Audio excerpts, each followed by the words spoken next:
What is going on, guys? Bingo here. I'm with the Dual Factory for episode 24 of X-2 Drop, our weekly Yu-Gi-Oh podcast where we talk about anything that happened this week or anything that we feel is worth talking about. So this weekend was the first official weekend of the new format with like actual events going on, I believe. I don't think regionals start up till next week, but we had the UDS and the Pro Play Games Tour. Is there any other events? Yo, why am I here? Yeah. No, I'm just playing, but no, just the UDS and the Pro Play game, the Pro Play Tour. So what we want to talk about is obviously the results of those and the decks that are still relevant after multiple hits, because it's looking like the format is relatively the same, but the power level of the decks has been adjusted. So what are your thoughts on the first event? Because I believe Pure Thunder took the UDS and Orcus took the Pro Play Games Tour. Okay, so I'm actually really interested to see the Pure Thunder list, because me personally, I still think Danger Thunder is the best way to go with it. But like I said, this guy just took first place at the very first UDS with new ban list, so I could be wrong.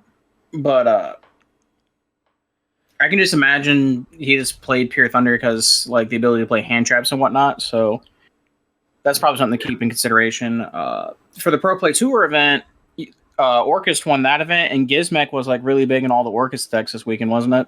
Yeah, because I haven't seen the list for those. Yeah, they're actually pretty hard to find, but Gizmek, because the finals was Striker versus Orchid. Well, the finals of the second event they had, the case tournament, was Striker versus Orchis, and I missed the main event. But the way Orchis plays is significantly different, obviously, than it was in the last format.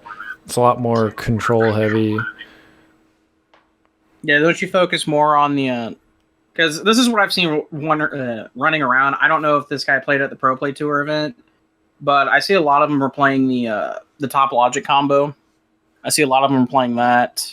And then there's the regular combo that ends on the Crescendo, and you still have a live skeleton in your graveyard. Yeah, and whatnot. So the like perfect combo, I believe, is like a set Crescendo with skeleton and Long Gearsu engraved with bomber on the field. So then you could get a board wipe plus a negation. But it's just a grinding strategy at this point because Galatea is pretty insane. And yeah, it's not just Dingirsu pop. The Galatea and actually Long Gearsu is extremely important because that's the name, Long Gearsu.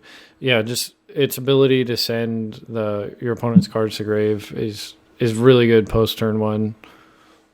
Right. There's one of the significant things about the combos, like when you're doing like you're saying, where it's like Galatea and Long Gearsu, is when you set it up, it covers 3 zones, if I'm not mistaken. So it just makes like 3 zones unusable for your opponent and stuff like that. It makes it really awkward and really hard to play. Really hard for guard dragon plays too. Yeah, so Orchis, I know they're all pretty much all playing Gizmek because it's searchable off of Crescendo after it's been used, as well as just a good extender to get that extra damage on board, and it also triggers Topologic cards, which I know they're all playing Trizabania and Bomber. So it's shifted a lot, but it's still potent. I do think it has, the same weaknesses of losing to a well-timed hand trap without additional extender, because if you can't discard the mermaid or normal summon the skeleton with it's not skeleton, the other one, harp, with an extender, it's kind of awkward to play if your mermaid gets hit. Yeah, you're gonna have that problem regardless, because like you're still relying on mermaid summon Orcus Nightmare, because Orcus Nightmare it just does so much for the deck. It gives you access to your Orcus engine, like you're saying. I think it also can send I think it can send Gizmek too, which is really important. It sends a Dark Machine, so it can send Gizmek. I know pretty much every list is playing World Wand again for that. It's a great card to discard, and it also just facilitates a longer game than Orcus was trying to do before, because that one summons a banished one, right? Yeah, it's different dimension reincarnation. Yeah. So I didn't see any orchestrated return. I did catch 3 strike Orcus matches. I assume they're playing one copy of it at least. I think some of them are and some of them aren't. I know personally I wouldn't play it. At first I was when I first started experimenting and playing with Orcus, but now I don't think it's necessary. I think the other cards searching are just better anyway. Yeah. Your Judgment's going to turn into a Rhoda. I mean, you have a field spell that makes everything a quick effect. I mean, what more do you need? Yeah, I guess you're right, but I know their Scrap Recycler is huge. It's a great normal summon outside of turn 1, which is why I know a lot of people are playing it, because even if you top deck it, it's not useless. It just pushes your engine even further, unlike a lot of the normal 1-card Orcus combos where after that singular use, like, you're not going to get anything out of it, but you're always going to be pushing your engine. You're always going to be sending machines to the grave regardless of what turn it is, so it's just a great card. Yeah, it's just, to me, Recycler is the best normal summon. Also because it gives you access to World 1 because it sends any machine. So that's why, like, it's going to be better than your cards like Mathematician and whatnot. Armageddon Knight is actually pretty good too, but I don't know. The Recycler is just, like, insane. Yeah, I mean, obviously Armageddon Knight just being the one of is a little awkward, but Scrap Recycler being able to send any machine is, with the addition of Gizmek, which I can't believe that card was $7 at one point. Like, anybody could have looked at that card and said it was going to be good eventually, especially with Orcus in the format, with a card that searches a dark machine from, like, I don't know why that card it's a secret rare. Like, yes, it's not the best, but it shouldn't be $7 fucking. No, not at all. I mean, like, it came out one of those awkward times, right, where, like, we weren't in a competitive season and stuff like that, and people weren't really making competitive lists and posting them and stuff like that, and people just didn't know, probably. Yeah. I mean, I'm sure they did, but, like, there's no hype around it. It was all timing too, because it was after, like, the traditional Orcus deck got murdered, so everybody was, like, trying to stay away from that deck, so any sort of support, like, it wasn't getting the attention it needed. But so that Orcus, we've talked about that a lot. Pure Thunder, Danger Thunder, Crusadia Thunder, and Crusadia Guard Dragon, like, they're all relevant builds of the deck. Which one would you go with to an event? To me, if I was going to play it, I would play Danger Thunder. To me, it's still the most explosive deck. It does more than any other deck in the format. And this is, to me, because I've been playing it so long, I think that's why I want to go with it. Because I've also, like, for the longest time, I was playing Pure Thunder, but that's back when we had, like, your Brilliant Fusions and stuff like that. So you had multiple ways to, like, start off. I've tried playing it in the past, because remember when Mystic Mind came out, I was testing it for the longest time and stuff like that. And to me, I feel like that's just a better build. Now, that being said, I just actually finally got able to look at the Pure Thunder that won. His list seems like pretty streamlined in terms of, for the meta. But the big thing is he can play all those hand traps. And he can also, like, I'm looking at his list right now, and there was a total of 11 hand traps in his main deck, with 3 Impermanence, 3 Ash, 3 Fantastical, and 3 Ghost Ogre, which I think Fantastical is insane right now, so that's why I think that's a really good choice. Yeah, that card and Ogre. The more I was thinking about it, and the more, interactions that I've gotten to use it, like, it's extremely good in just about all the matchups. Be it, like, hitting LP, like, if you have nothing else to hitting LP is just, like, it can be a showstopper for the Crusadia Guard Dragon decks, like, if they don't have that extender, and even if they do, their board is, like, half of what it was going to be. Exactly. I mean, it's just, right now, to me, Ogre's just really, really high impact. So any deck that has the room to play that as a hand trap, I think it should right now. Because just like you're saying, hitting LP is really big. Like, for example, I was playing yesterday at our locals, and I was playing Salomon Great, and I Ogred an LP just like you said, and it just stopped my opponent's turn. Or, what was it? Ash is really good right now too. Now I notice because I see like sorry you just get Ash and stuff like that and it stops the opponent's turn. So like those to me like it's high impact and that's what you want, especially when going into a new format first event, not knowing what's going to happen and stuff like that. You just want the most amount of high impact cards in your deck, and I think right now Ghost Ogre fits that role really well. Yeah, the combo decks. If I had to pick one going into a regional, I would either play Pure Thunder or Danger Thunder. And that'd be like Pure Thunder. I feel like has a better grind game than Danger Thunder, but like you said, Danger Thunder is the most explosive, and I also think it's the most resilient to hand traps. Unlike Crusadia Guard Dragon or Crusadia Thunder, they have like two very specific choke points where if you have the one hand trap, they could just end their turn, and that's why like their representation in Top Cut just wasn't there. Like there was more Pure Thunder than Crusadia combo. Exactly. That's one of the reasons why I like the Danger build so much. It's because it's built to have so many ways to be able to play through all the hand traps. Because a lot of the decks, if they're not Sekka's builds or stuff like that, or like Danger builds or something like that, almost every deck's going to be littered with hand traps. So you have to be able to play through multiple. It's just how it's going to be, right? And the Danger Thunder deck has the benefit of every single card in your hand, other than maybe the Thunder cards themselves, are all some sort of extender or way to push your playthrough. So basically, every time you draw a 5-card hand, every single hand's going to be nothing but gas. You just got to figure out how to play through this, this, and this, you know? Yeah, and that's what, like, I feel like if you can get, versus that deck, if you can get to turn 3 or turn 4, that's when that deck struggles. But obviously, your game plan is to not get to that point because you have so many extenders, but eventually you're going to burn out. And that's exactly where that's obviously always been the issue, but you're accepting that that's how the deck plays. Pure Thunder, you know, it's a lot different in the way it's a combo deck, but it's not a wombo combo deck, if that makes any sense. It's more of a control version versus the other one where it's just like when you're playing Pure Thunder, you're playing for the long game and you're playing to be able to not lose the auto loss cards like Mystic Mine and whatnot, right? Yeah. That's the big thing about playing Pure Thunder. It doesn't flat out lose to Mystic Mine or other decks that combo off like yours because you have the benefit of playing hand traps. So you're building it and you're playing it for the mind that you want to play the long game.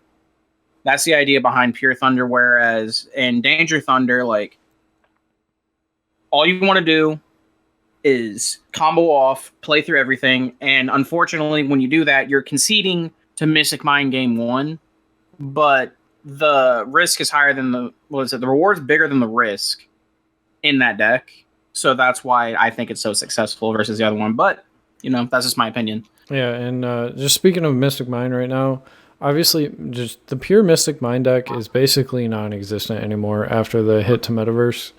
Because, I mean, there's so many copies of Mystic Mine in their deck, but it's always in the back of your mind that some dickhead is going to be playing that in the early rounds, and you have to accept that it exists, right? If you ignore it, you're just going to lose to it, and if you have no plan to deal with it, then there are still Mine versions of Striker. I haven't seen any for Orchist, but that's, I don't know, whatever. Why are we talking about Doug again?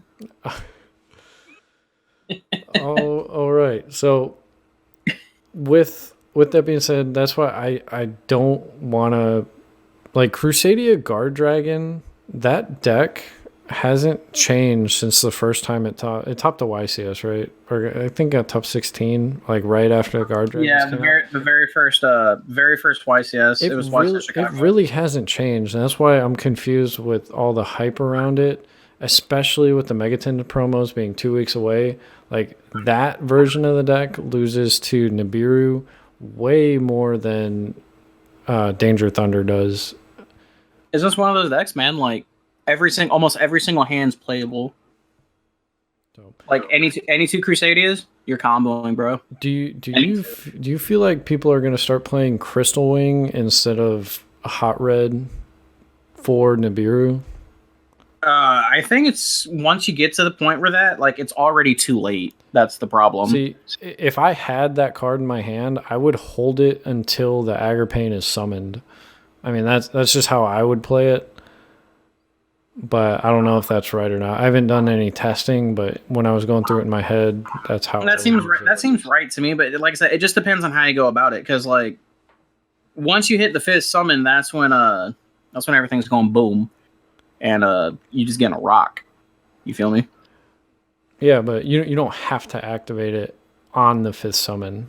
So you You can, don't, but yeah, once yeah. you get to that point, it's live. That's why, like, I feel like Pendulum Magician after the promos might be more played because you can get Jackal King out for that negation, so you don't lose that card.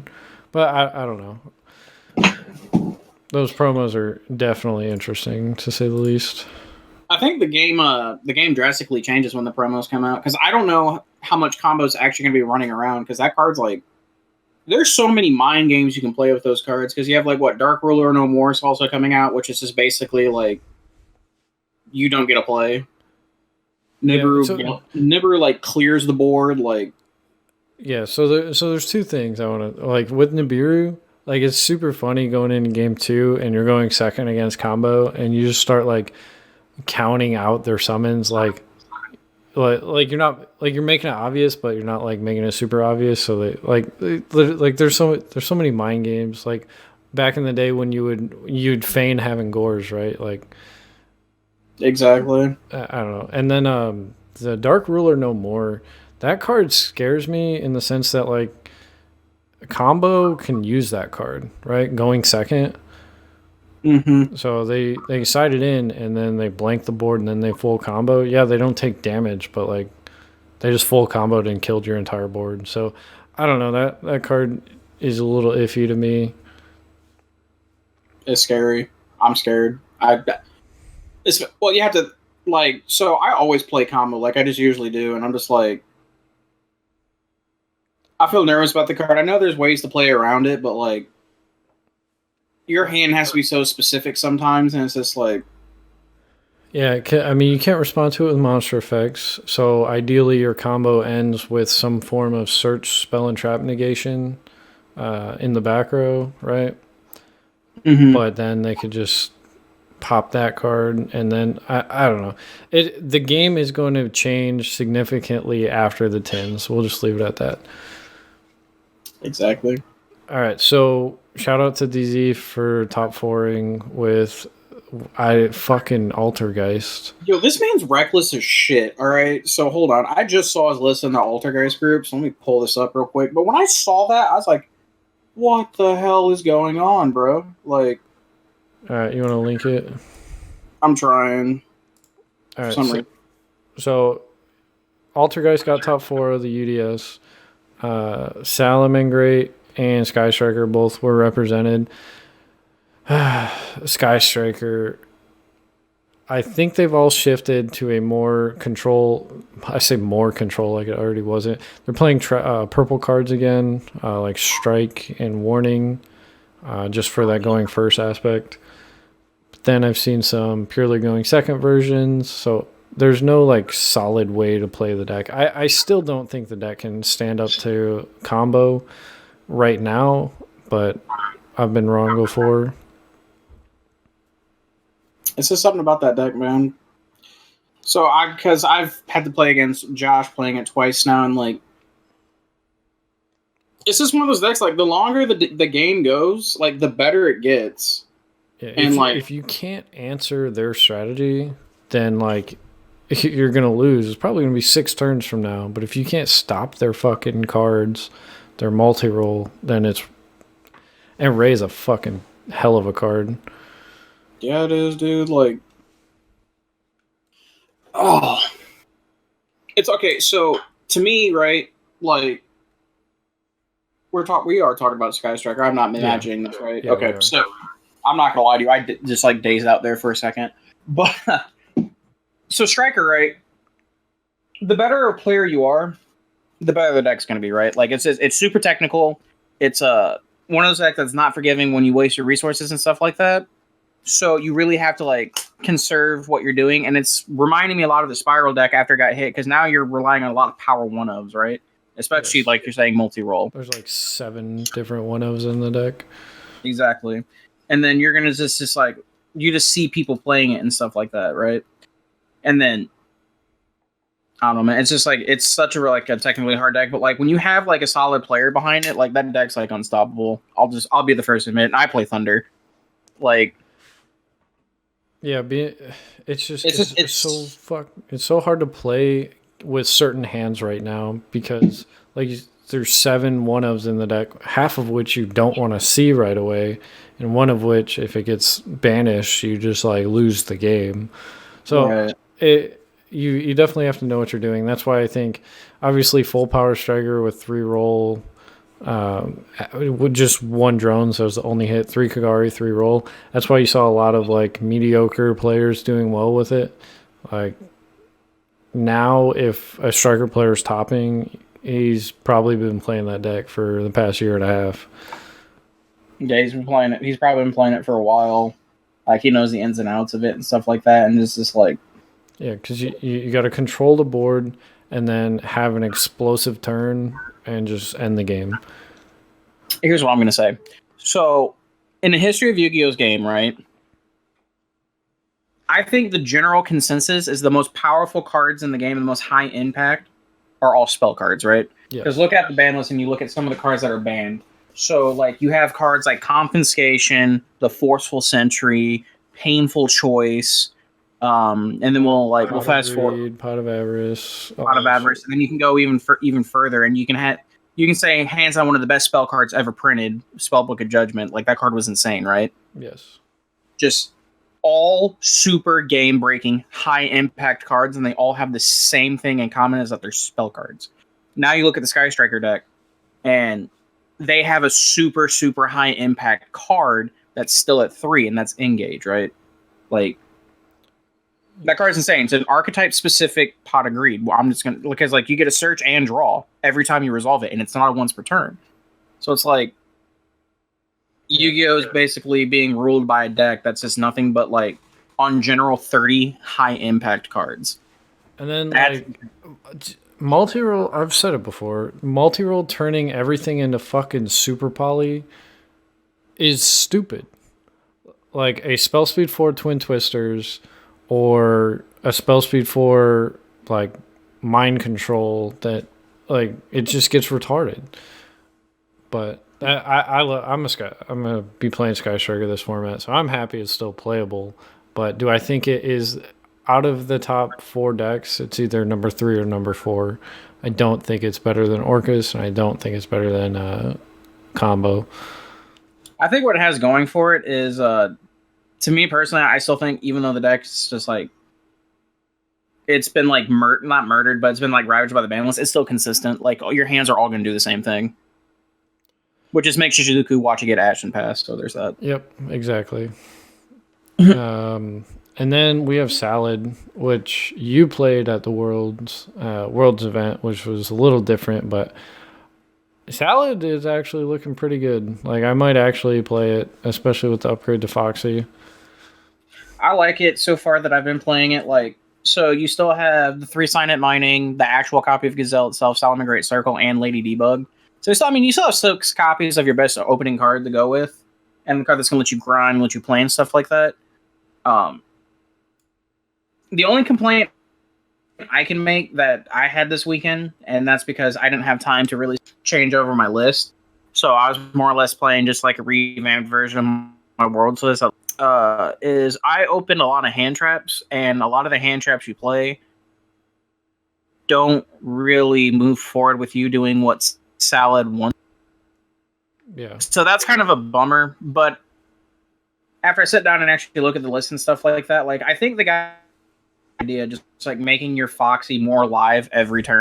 I think that's the best way to go around it. And then like he was also playing cards like Buffalo and stuff like that, which I don't know if that's personally correct because I think that card's only good going first. But it's the same age-old argument Yu-Gi-Oh! Whereas the more cards you see, the better chance you have of playing. So I think that's worth looking at and whatnot. Yeah, Salad is going to be represented, and it's going to be relevant till the October ban list. I don't think it'll survive after that because Marine Cess comes out, and that's just water salad. You got DZ we'll see how pulled up? How it, Joe, I don't. you got DZ's list? I'm trying. I just saw it. Nah, I can't find it. Oh. Well, here we go. Let me see. It is right. all right. I think the biggest issue before we move past Salamangreat is your ability to top deck out of situations has been significantly reduced, right? Because you lost 100%. 4 copies of your starters slash ways to play afterwards. So post turn 1, like you're probably always going to get the combo, and as long as you don't get ashed on Mirage Salio or something. But after that, if you do start losing the game, your comeback potential is reduced significantly. And that might be where Salad struggles, but that could be why the heavier trap build comes back into play, like you were just saying. Yeah. What's the correct way to play it right now? But I think right now it's still like very potent, and I think it's worth playing. So we'll see. I went ahead and posted that list for Alter Guys. If you want to go ahead and pull it up real quick. All right, so one duality shout out. Fucking Lost Wind. Extra deck is irrelevant. This guy's a madman. He's playing 6 solemn cards. No material in the side. I guess. And then he's also playing the one of Sangen and the one of Duality. Like, what the? All right, whatever. So it's pretty standard, guys. Playing Lost Wind. That's kind of weird, but what is that trap card next to Manifestation? Next to Manifestation Protocol. Oh, it looks weird on the image. So maybe Geist is relevant. I highly doubt it. Solid rogue deck. You'll see it at regionals for sure. I think it did well because the person who played behind it is probably arguably one of the better Alter Guys players in our community, and he just will not let the deck die. He just won't. All right, so what we've come up with: Orcus combo, Striker, and what's it called? Salad. They're all relevant. Same format. Just wait for the Megatins. Combo's dead. Striker's best deck. Come at me, Joe. And this will be the last episode of X2 Drop because John's going to die. All right, you got any last minute comments? We got like a minute. Well, Fire Fist is going to be the best deck after next week, so I'm super excited for that. Actually, yeah, what do you think about that? Because genuinely, I think there is something there. I think the deck's actually really, really cool. I think I'm super excited for it because I've been holding on to my Fire Fist cards for God knows how long. And Eagle itself, just Eagle being a card is the insane part because that just made all like the worst Fire Fist cards all playable, and that being Dragon and but King's secondary effect, especially summon cards out of the deck. Whoo! Whoo! That card's gonna be lit. Yeah, because full combo requires 3-card investment, right? I think the full combo, literally, I think because I've seen some of them do it with what's it called? Hawk, the level 3, and Elephant, and that's like the full combo. Yeah, and I think that's why it's there could be potential there because most of these like rogue combo decks, they require your entire hand to be dumped into them. While this to do whatever it's trying to do, I think it sets up 2 negations, right? You set up 2 negations and then a take, and I think a total of 4 interruptions when it's all said and done. Because the fusion and the ritual are interruption. The Peacock, the other one's an interruption. I think there's another card, but I can't think of it right now. So you set up all of that with 2 cards, having 3 in your hand for either disruption or follow-up. And I think that there might genuinely be something there. I don't know how susceptible it is to hand traps. Time will tell, but maybe test that out. I'm super excited. But guys, this has been episode 24 of X2 Drop. If you've enjoyed it, please check us out on iTunes, Google Play, and Spotify for the other episodes. Check us out on YouTube for youtube.com/duelfactory for Joe's channel and youtube.com/bingohd for mine. And I look forward to seeing you guys next week. Always remember, Douglas French has no sauce. Okay, bye.